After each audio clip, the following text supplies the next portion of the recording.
particular es que es una ciudad abierta y quiero conocer qué es lo que pasa allá. Ya les voy a explicar un poco más qué es eso de un interés, de una ciudad abierta.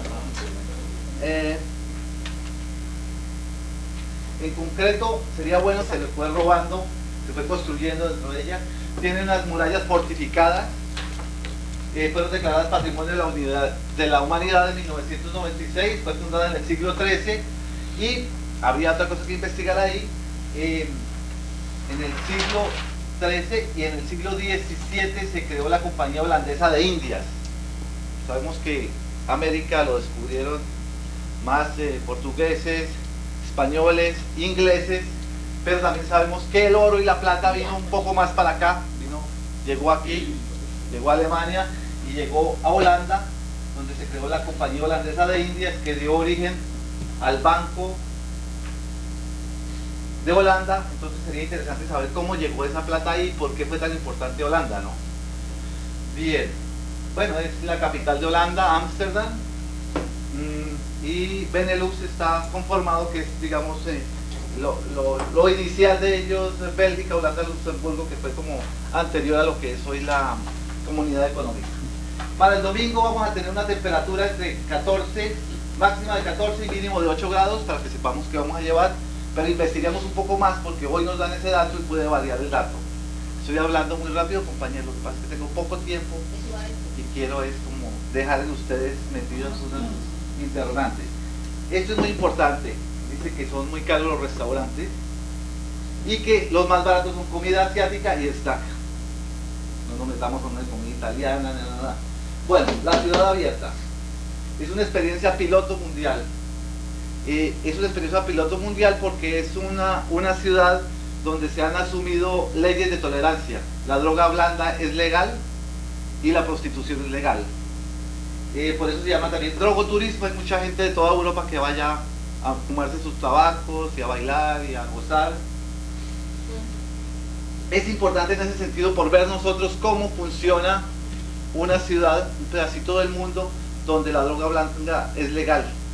Si eso es bueno, si es malo, ya lo veremos con estos ojitos nosotros. Hay una gran variedad de cosas para hacer en estos días. Hay primera vez, qué sé yo, que hay una ópera sobre el Rey Lear. Hay un montaje que se estrena precisamente ese día en la ópera de Holanda del Rey Lear, la obra de Shakespeare.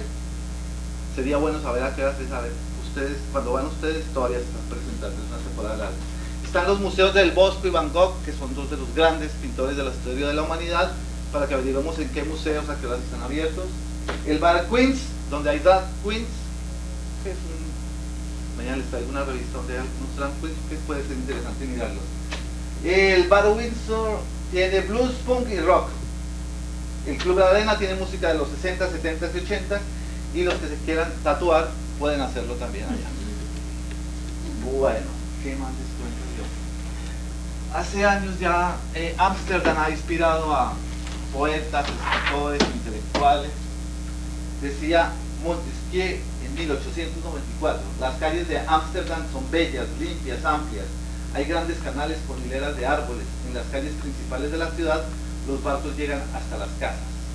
Montesquieu viaja. Bueno, no sé ustedes, creo que esa parte de presentación puedo terminar. No sé ustedes qué opinen, les parece interesante la cosa de aquí mañana que sigamos este trabajo. ¿Qué piensan ustedes?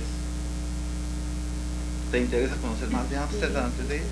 Bar Queens. El Bar Queens. Entonces podemos meternos en el... Los drag queens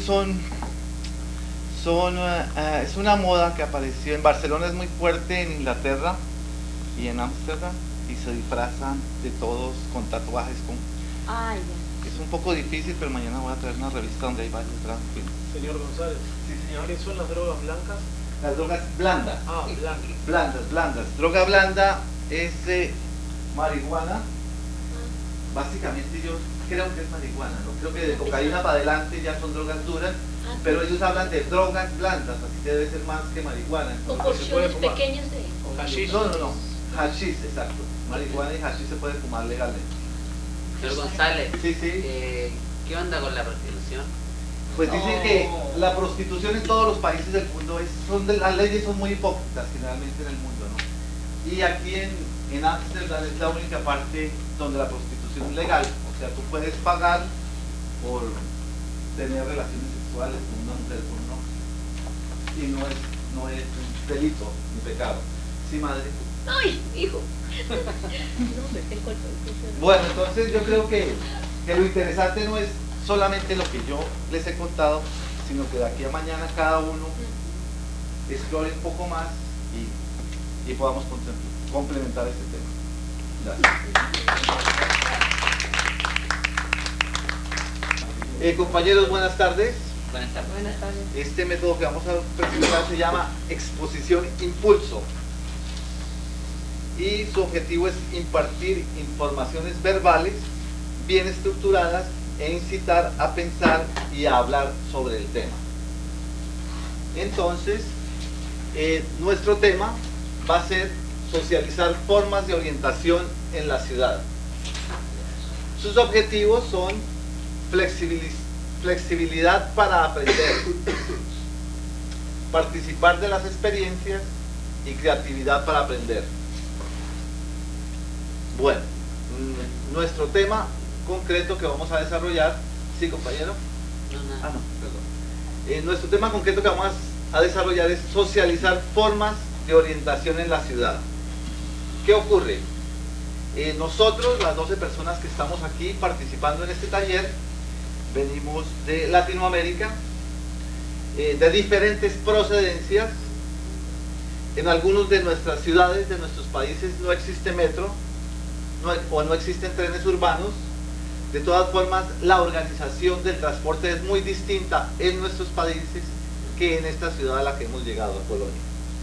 El idioma, la mayoría tenemos problemas con el idioma, ninguno de nosotros habla el alemán, algunos el inglés, algunos el francés, y usamos mucho el lenguaje de los gestos y la viveza y los movimientos, ¿no? Colonia tiene 1 millón de habitantes, es una ciudad relativamente grande, tiene 18 líneas de metro, 15 de buses, digamos, ese es el entorno general en el que estamos, en el que nos movemos, pero a pesar de todas estas dificultades, de todas estas características que podrían ser negativas, aquí estamos en este momento. Todos hemos llegado aquí. ¿Cómo hemos llegado? Es nuestra pregunta. ¿Cómo nos orientamos? Entonces lo que queremos es compartir experiencias un poco sobre cómo ha sido ese proceso. Porque lo concreto que tenemos nosotros, lo que hemos recibido por parte de la Deutsche Welle, en las informaciones iniciales, es que nosotros tenemos aquí, esta es la ruta Colonia, ruta de la Deutsche Welle al hotel, del hotel a la Deutsche Welle, y lo que tenemos en concreto nosotros es que sabemos que podemos tomar los buses 6, 17 o 16, el metro, perdón, los metros o el tren 6, 17 o 16, que pasamos por 6 estaciones, Rudolfplatz, Sulzplatz, hasta llegar a Schönlingplatz. Si se dan cuenta, compañeros, es un caso concreto de nuestras dificultades con el idioma. Ni siquiera las estaciones de los metros sabemos pronunciarlas bien, ¿cierto? La última es el Slowly Please. Eso, a eso vamos a pasar, compañero Ortica, a comentar la forma en que cada uno de nosotros ha sorteado las dificultades para poder estar aquí en este momento. Gracias. Esa es la parte entonces del tren, el metro. Y la otra parte, digamos, si se quiere, tienen más dificultades porque traté de encontrar un mapa de la ruta de bus y no existe. Aquí en la Deutsche Welle fue una pequeña investigación, me dijeron que existe en internet, pero pues es que no alcancé a entrar en internet por dejarle espacio a los compañeros para el internet. Bueno, entonces lo único que sabemos nosotros sobre el bus es que nos sirve el bus 132 y el 133, que en el 133 tenemos 6 paradas hasta llegar a Blurplatz. ¿Cómo se pronuncia bien? Perdón. No sé qué es. Bullerstraße. Si ven, compañeros, nosotros no podemos siquiera pronunciar bien los nombres de las estaciones. Entonces sabemos que en la 133 son 6 paradas y llegamos aquí, a Blurplatz. Y en la 132 llegamos a Bonner Street. Compañeros, entonces, de lo que se trata es de que compartamos nosotros la experiencia de saber cómo hemos llegado aquí, qué método ha utilizado cada uno de nosotros para estar aquí presente. ¿Alguno de ustedes se anima a comenzar? Hizo asociaciones, contó las estaciones. Sí, Silvio, por favor. Vamos a regular un poco las intervenciones. Por favor, levantan la mano. Compañero Silvio. Bueno, yo prácticamente he estado perezoso por aprender las estaciones, pero como he andado siempre con Fanny, entonces Fanny es la reina del mapa, siempre anda y se conoce, entonces yo me dedico a estar viendo y ella es la que me guía. Un día de estos me tocó venirme con mi amiga Suray y andábamos como perro en procesión, perdidos, y no hallábamos qué hacer.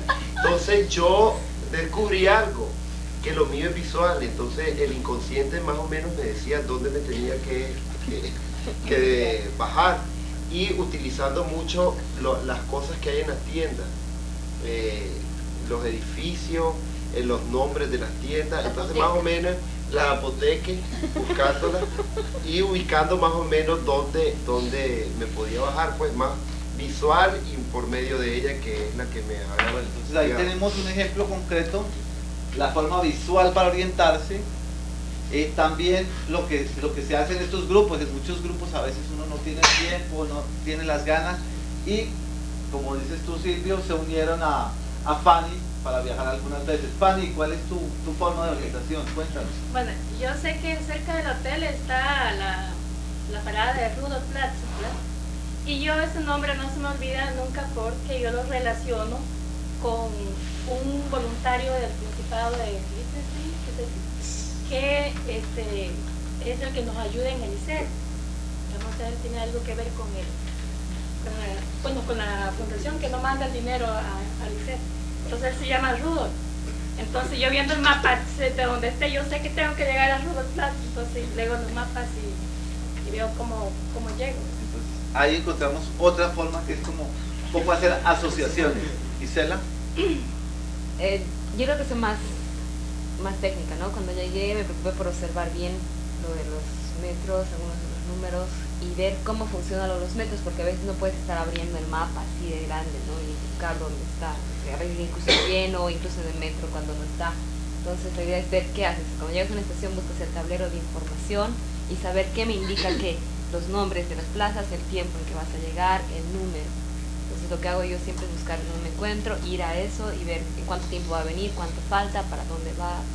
Entonces ya vemos, allí por asociación, Técnico. aquí tenemos es una labor de llegar, estudiar.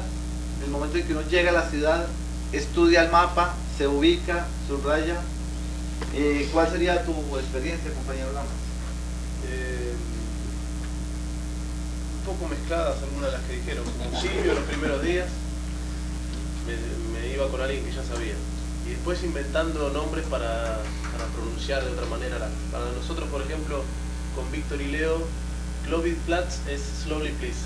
En esa no bajamos. Jugamos con los nombres y hicimos memoria con el humor. ¿Hay alguna otra experiencia, algún otro comentario al respecto? Yo cuento las farmacias. Hay 160 farmacias de a Brian Strauss. Y bueno, lo bueno de este método es que, aunque es un poco magistral, también da espacio para el humor, que es muy importante relajarnos, ¿no? Pero yo creo que todo en la avenida por arriba hemos contado las paradas. Yo creo que parece que eso sí son 6. Bueno, compañeros, entonces de lo que se trata este taller, que es un poco magistral, como ustedes se podrán dar cuenta, es de reflexionar la forma, hacer consciente la forma en que nosotros nos orientamos individualmente y aprender de la experiencia de los demás para encontrar nuevas formas de orientarme, ¿no? Nuevos caminos, nuevas luces que me pueden llevar a orientarme mejor.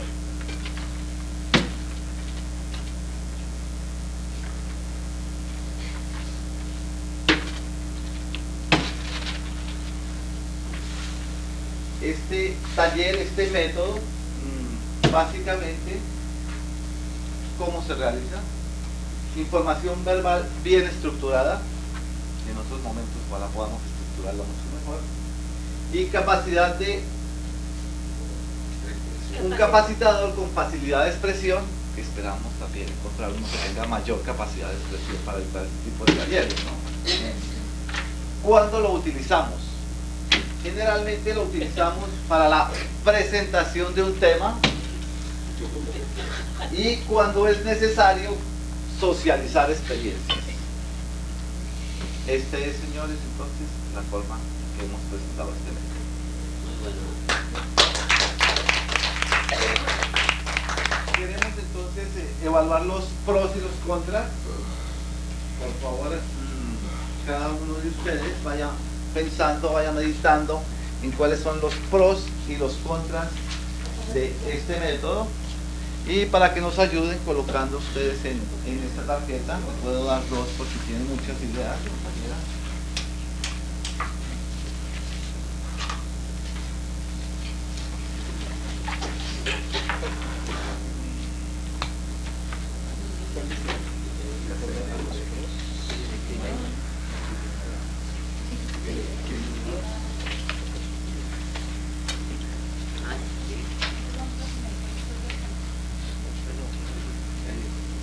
Positivo y negativo, una sola tarjeta del mismo color. Vamos entonces a hacer los contras en tarjeta amarilla con verde y los pros en tarjeta amarilla con azul. Con eso podemos visualizar mejor. Pros, fondo amarillo, color azul. Los contras, fondo amarillo, color verde. Entonces, sí.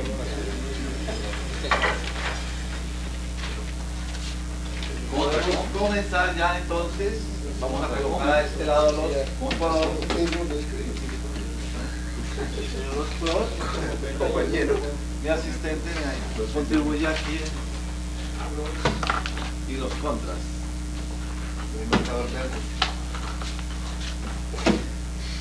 Te podemos facilitar un marcador verde. Los pros con azul.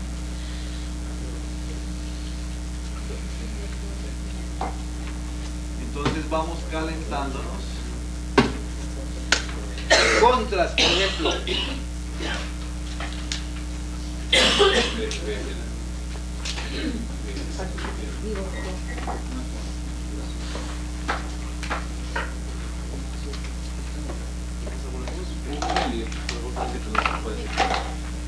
Entonces, entre los contras y los pros.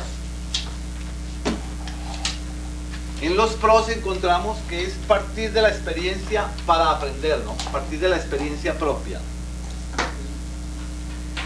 Encontramos también que permite exponer el tema a fondo. Hay espacio para que el capacitador se emplee a fondo y utilice diversos recursos.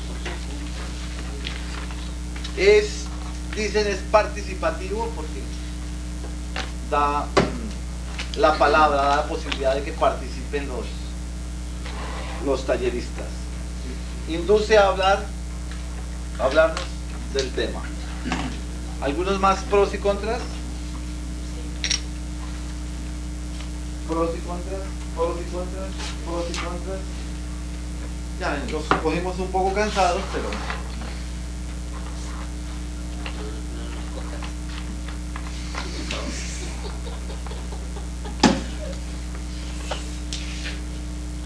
bueno, compañeros, entonces hemos terminado la presentación de este método.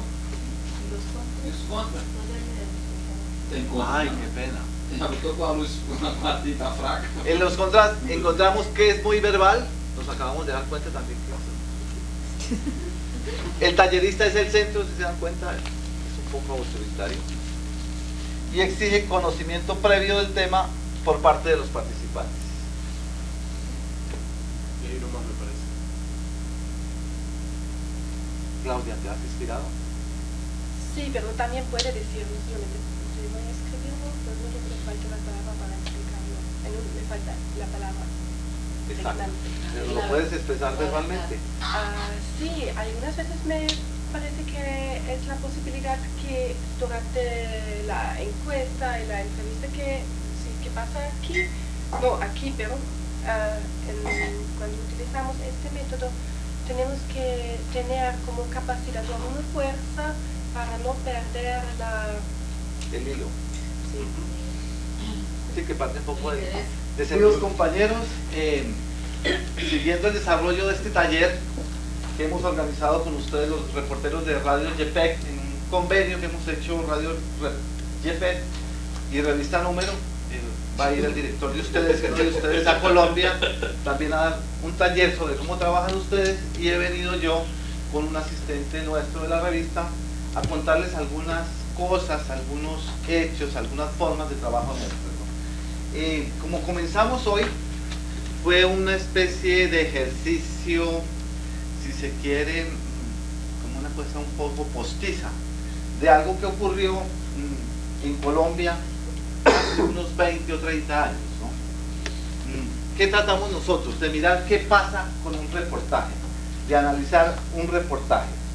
En Colombia, en el 17 de noviembre de 1957, ocurrió realmente que el padre Pedro Arrupe, el Papa Negro, visitó tierra colombiana, ¿sí? Y ocurrió entonces que ese padre Pedro Arrupe, esa información fue entregada a más o menos 50 periodistas. Les digo que lo que hicimos hoy aquí fue como una emulación apenas de lo que ocurrió en ese momento, ¿no? Un ejercicio para aproximarnos un poco a qué fue lo que pasó. Entonces, se supo de la visita del superior jesuita a Colombia. Más o menos 50 periodistas, como ya les dije, tuvieron acceso a esa información. Uno de los datos que quedaron sueltos en ese momento era que este superior jesuita, siendo una persona muy importante, el padre Arrupe, como nos decía la compañera Soralma Montoya, es un personaje casi que tiene una importancia semejante a la del Papa para algunas personas, ¿no? Entonces, solamente un reportero de esos 50 que tuvo esa información puso énfasis en este hecho, en que él era un sobreviviente de Hiroshima. Se puso a recordar, a investigar, a comentar con sus compañeros de trabajo y se dio cuenta que hasta donde él sabía era el primer sobreviviente de Hiroshima que pisaba la tierra colombiana. ¿Qué más averiguó de él? Dijo, qué raro que hubiera un extranjero en Hiroshima en ese momento, ¿no? Arrupe en ese momento era el superior de la comunidad jesuita. Anteriormente, cuando visita Colombia, era el superior de la comunidad jesuita. Cuando está en Hiroshima, es el director del noviciado. ¿Por qué está él en Hiroshima? Si la mayoría de los extranjeros tuvieron que salir de Hiroshima. Porque él es español y España en ese momento es un país neutral. Entonces, otro dato, ¿no? Entonces, este reportero va mirando, va penetrando en las cosas, se pregunta qué es Hiroshima, qué lugar ocupa dentro de las ciudades japonesas, cuántos habitantes tiene, cuántos militares hay allí, cuántos niños hay allí, cómo es el sistema educativo en Hiroshima. Todos estos datos lógicamente ustedes no los conocían. Les estoy poniendo este ejemplo y ahora les vamos a mostrar un reportaje donde están más o menos contemplados todos estos datos, pero entonces vamos a desarrollar un poco qué hizo este señor para construir ese reportaje que vamos a mirar ahora, ¿no? Entonces él miró cuántos habitantes había, número de militares, número de niños, cómo era la forma educativa en ese momento en el Japón, ¿no? Entonces la educación era obligatoria. Él concluyó, si hay 50.000 niños, eran las 8 de la mañana, esos 50.000 niños lógicamente estaban en las escuelas. Es otro elemento que utiliza más adelante para desarrollar su reportaje. Asimismo, él se pregunta por la religiosidad en Hiroshima, en el Japón. En concreto en Hiroshima encuentra que hay 500 templos budistas, hay un solo templo católico, va recopilando elementos, ¿sí ven? Son cositas sueltas que vamos encontrando que finalmente nos van a servir para construir un gran reportaje, ¿no? Es el proceso de recolección de la información, ¿no? Él recoge múltiples otros datos que ustedes van a contemplar ahora en el reportaje que les vamos a mostrar. Todas estas cosas quiero hacerle énfasis en ellas a ustedes porque nosotros ya los periodistas viejos, digamos en mi país debe ser algo similar aquí que en México, un investigador de una importante organización decía que nosotros los periodistas somos un océano de conocimientos con 3 centímetros de profundidad. Ustedes que son jóvenes todavía, por eso se los quiero decir a ustedes, porque nosotros ya, los que estamos con más años encima, nos es un poco más difícil de salir de esto, pero ustedes que están jóvenes y que todavía pueden tomar desde este momento estas armas, queremos entregarles varios instrumentos para que puedan desarrollar ustedes una forma de reportaje que les permita hacer un trabajo más profundo, ¿no? Se trata entonces de hacer trabajos que tengan mayor profundidad y complejidad en la investigación, ¿no? Yo sé, esto es una emisora, ustedes tienen que sacar noticias diarias, pero mucha de la gente que ha logrado desarrollarse lo ha hecho en buena parte sacándole tiempo al tiempo, ¿no? Además de la noticia diaria que ustedes tienen que entregar, además de la parte organizativa que tienen que realizar en la emisora, la forma de avanzar, la forma de lograr hacer un periodismo distinto, un periodismo que toque el alma de la gente, que es, pienso yo que es el periodismo que vale la pena hacer, porque lo otro pasa y muere. Hay solo un periodismo que queda y es el periodismo que recoge muchas cosas, que va al fondo, ¿sí? Y estas tienen que ver con las cualidades del buen reportero, ¿no? El buen reportero es el que observa, analiza, el que investiga y que tiene un manejo creativo del lenguaje. Otra característica importante es la formación integral. Cuando llega una noticia, uno no está enfrentado frente al papel solamente, ¿no? Está enfrentado es contra lo que uno tiene por dentro, que es el resultado de su formación en la familia, que es el resultado de la formación en el colegio, los que han pasado por la universidad, es el resultado de los grupos sociales en que nos movemos, es el resultado de rodearnos de gente creativa para poder nosotros ser creativos también. Ese reportero que escribió la nota que vamos a mirar ahora, decía que el reportero hace el trabajo más bello del mundo. Para él, ese es la clave, ¿no? Ese reportero, vamos nosotros a mirar un trabajo de él y vamos a mirar qué preguntas se hizo ese reportero, ¿no? Ese reportero se llama Gabriel García Márquez, que después llegó a ser Premio Nobel de Literatura, y de él entonces vamos a mirar nosotros, por favor lo circulan, sí. Es el comienzo de un reportaje, solamente vamos a mirar en este momento la primera página, después al final del taller, como les entregaremos un paquete con el trabajo completo, ¿no? Entonces lo que queremos en este momento es ya en concreto mirar qué preguntas se hizo García Márquez para escribir este reportaje.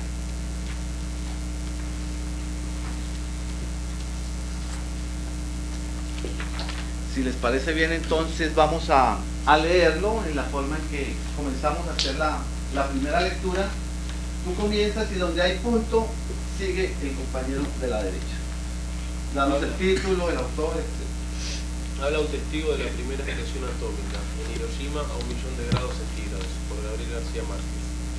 Un testigo presencial de la devastación de Hiroshima por la bomba atómica está desde ayer en Bogotá. El sacerdote jesuita Pedro Arrupe, que el 6 de agosto de 1945, primer día de la era atómica, desempeñaba el cargo de rector del noviciado de la Compañía de Jesús en Hiroshima. Por ser español y ser España un país neutral, el padre Rupe continuaba en territorio japonés, después de que el gobierno de Mikado había dispuesto de todos los extranjeros originarios de países beligerantes. No había guerra en Hiroshima. Curiosamente, en una de las principales ciudades japonesas, con 400.000 habitantes, de los cuales 30.000 eran militares, no se habían conocido los estragos de una guerra internacional de 6 años. Una sola bomba había sido arrojada sobre la ciudad y sus habitantes tenían motivo para pensar que se trató de un bombardeo accidental sin ninguna consecuencia. Escuelas de 2.000 niños. Sin embargo, cuenta el padre Arrupe, la población civil estaba preparada para cualquier emergencia. La policía de Hiroshima tenía una organización perfecta por medio de la cual se controlaba una ciudad más grande y más poblada que cualquiera de las ciudades colombianas. Una ciudad compuesta en general por la clase media japonesa, dedicada al comercio en pequeña escala y a la pesca fluvial. De los 400.000 habitantes, 50.000 eran niños en edad escolar. Y es posible afirmar que el 6 de agosto de 1945, esos 50.000 niños estaban en la escuela, mientras sus padres se dirigían al trabajo. En el Japón, la educación era obligatoria durante los 8 primeros años. Y cada escuela de Hiroshima era un enorme local con capacidad para 2.000 niños. El último minuto. Mientras Tokio, la capital, había sido devastada en gran parte por los constantes bombardeos, Hiroshima era una gigantesca ciudad intacta, con casas construidas de madera liviana para disminuir el constante riesgo de los terremotos. Todos los habitantes, salvo los sacerdotes católicos y 500 japoneses, profesaban el culto de Buda. Había 750 templos y apenas una pequeña parroquia católica en el centro mismo de la explosión, y una capilla en el noviciado a 6 kilómetros de distancia. Hasta ahí llegamos a este ejercicio. Como les digo, ya terminaremos, les daremos la parte que falta del material cuando terminemos, para que no nos distraigamos, porque es un reportaje que lo coge a uno mucho y es muy fácil que nos encargue. Comencemos entonces por las ¿qué preguntas se hizo García Márquez? Quiero que me ayuden ustedes en las tarjeticas. Comencemos señalando las preguntas básicas que se hace un reportero para su trabajo.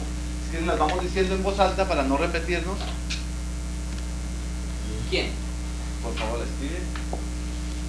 ¿Qué? Por favor. Juan. Por favor. ¿Cómo? Bien. ¿Dónde? Hay algunas otras preguntas más que generalmente no. ¿Por qué? Por favor. O sea, las 5 básicas y hay otras más. Hay otro de antecedentes, ¿no? Por ejemplo. ¿Me ayudan ustedes? ¿Consecuencias? ¿Qué consecuencias? Entonces vamos a ir colocando aquí las preguntas que debe hacerse el reportero cuando asume su trabajo, ¿no?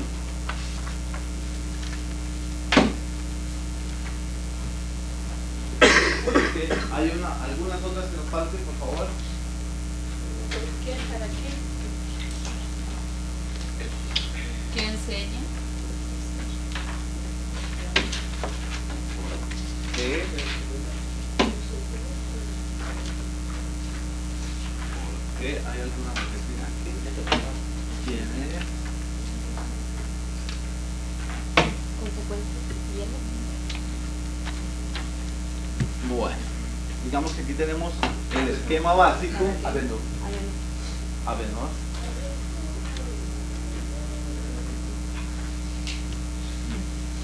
El esquema básico, y vamos a tratar de llenarlo de 2 formas. Una primera sería lo elemental, los 5 preguntas que se hace el reportero, y si se queda ya, pues queda una noticia que da cuenta solamente de un suceso donde no hay un segundo paso, que es el que nos interesa en este momento, que es llegar al fondo de las cosas. Entonces, ¿cuándo ocurrió el hecho? Perfecto. ¿Cuándo sería? 6 de agosto. La bomba. Sí, Ah, sí. el 6 6 de de agosto agosto de del 45. Claro, entonces ahí tenemos 2 hechos, ¿no? si tomamos la noticia solamente de la llegada del padre Arrupe, sería el 17 de noviembre de 1957, ¿no?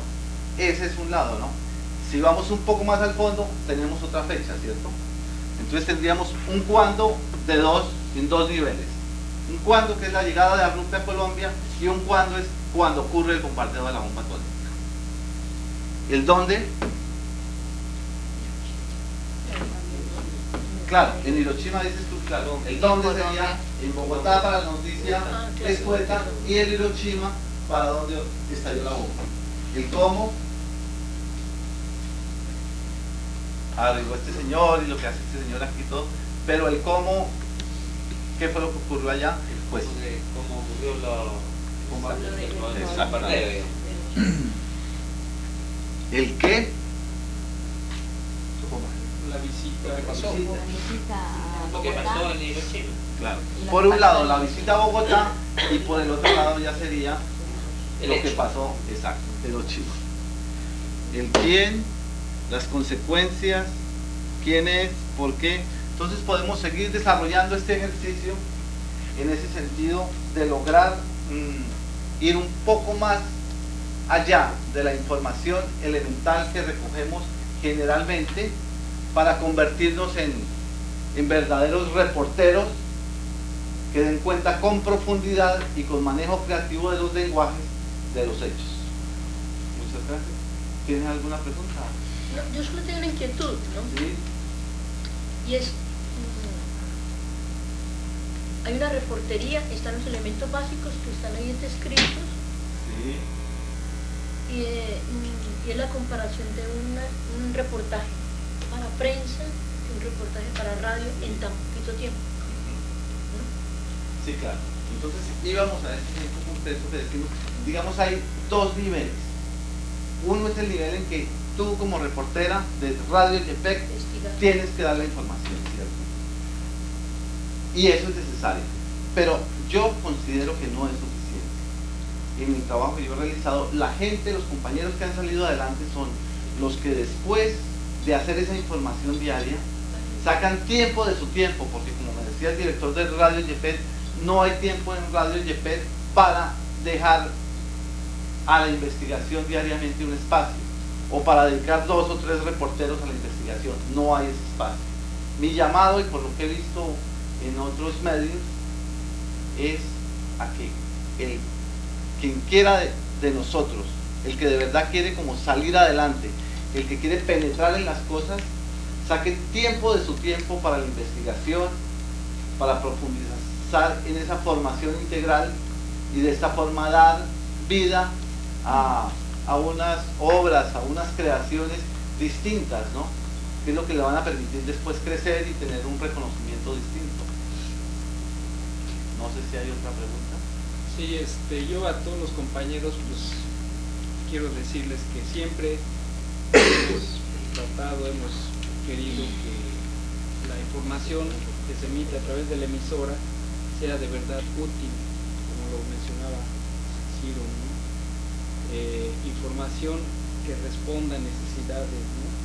Como veíamos el día de ayer, hay necesidades de información entre los mayas, hay necesidad de conocer más para poder tener opinión, o para poder hacer acciones en su propio beneficio, ¿no? Entonces yo creo que aquí es un aspecto muy importante que no hemos tratado mucho. O sea, como dice el compañero, es muy importante hacer la investigación. Ahora, tal vez no lo hemos hecho porque no sabemos cómo, o no teníamos conciencia de la importancia, pero yo creo que a partir de este momento debe ser un requisito, debe ser una prioridad, investigar para dar nueva información. Ahí es interesante también señalar que existen diferentes formas de acceder al conocimiento, ¿no? O sea, una es la lectura, consultando diferentes fuentes que ya vamos a ver más adelante, pero otra también, y se utiliza mucho en las radios en sectores populares, es la observación, ¿no? El estudiar de dónde venimos, para dónde vamos, dónde estamos parados, a otros niveles de investigación y a otros lenguajes. Entonces nuestra pregunta en este momento sería: ¿cómo y dónde García Márquez encontró las respuestas a esas preguntas. Y ese es precisamente el tema que vamos a abordar después del receso que vamos a hacer.